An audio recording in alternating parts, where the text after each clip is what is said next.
Hello everyone, my name is Aaron Appel. I'm the advisor for FBLA. I'm making a short video for students and parents to go over everything. This typically might be done in a meeting, but often there's just lots of conflicts. So making the video hopefully answers any questions you have, but please, as always, feel free to reach out to me if you have any questions.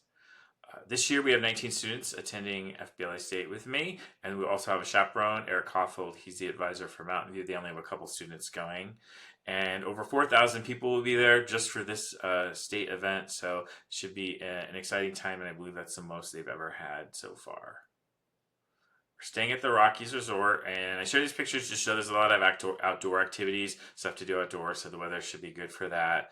I'm sure they're looking forward just to getting outside, playing some games, and doing stuff. So it's not just the events, but they do get to kind of explore the property there. And this is just a map to note that there's a pretty, you definitely know when you're in the convention center, when you're in the hotel, there's a little corridor that separates the two. But when you're in the convention center, students need to remember to with the dress code. So national dress code during competitive events, testing, on Tuesday for lunch, and then the grand award ceremony on Wednesday.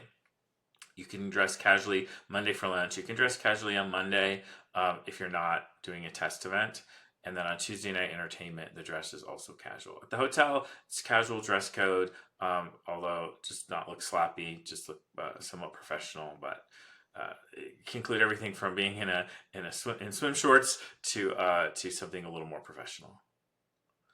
We're leaving at 9 a.m. and then we'll head to Berthoud and then pick up those students and then head off to the Gaylord.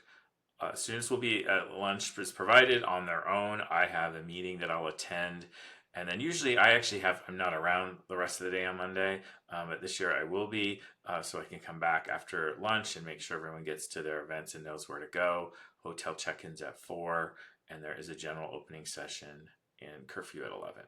And the only reminder here is that students that do test or have a competitive event on Monday, it's just highly recommended you go ahead and just dress for that on the bus. So put your suit on the bus, not on the bus, but wear it when we leave, and that way you don't have to deal with anything because it's very unlikely we'll have rooms before 4 o'clock. On Tuesday, there's testing. We would find out very early Tuesday morning if anyone made it to the second round. So if they made it to the second competitive rounds, then they would be scheduled for test events, or not test events, for competitive events. Then lunch is also provided at 12:30 in the same spot that we would have had it on Monday. The only difference is dress code. And then there's some more testing events. We have voting delegates. There's some evening entertainment, and this is where my advisor duty comes in. From 7:30 to 10, I will be taking tickets in the conference center for people who are going to see the hypnotist.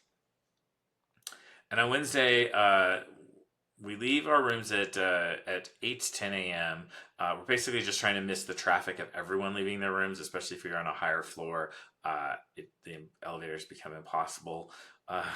So because everyone's leaving at the same time. So we'll have everyone out of the rooms by 10 and heading off to luggage storage. And that gives us some time to do a group photo in the conference center and then attend the grand award ceremony. As soon as that's over, or barely before it's over, we'll be boarding the bus and leaving and then heading to Thompson Valley.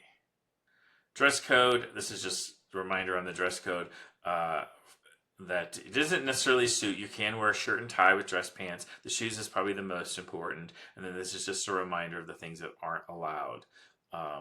So I would say you can certainly have denim or shorts in the hotel, or swimwear in the hotel, and athletic shoes in the hotel. But anything else is probably just generally shouldn't be wearing at all. Meals, I mentioned we have the 2 lunches. Breakfast, there are grab and go options. And there's a little marketplace, and students often just bring stuff. There is a refrigerator they can use in the rooms, and then dinner is on their own. And there's several options at the hotel. A lot of students just eat at the sports bar.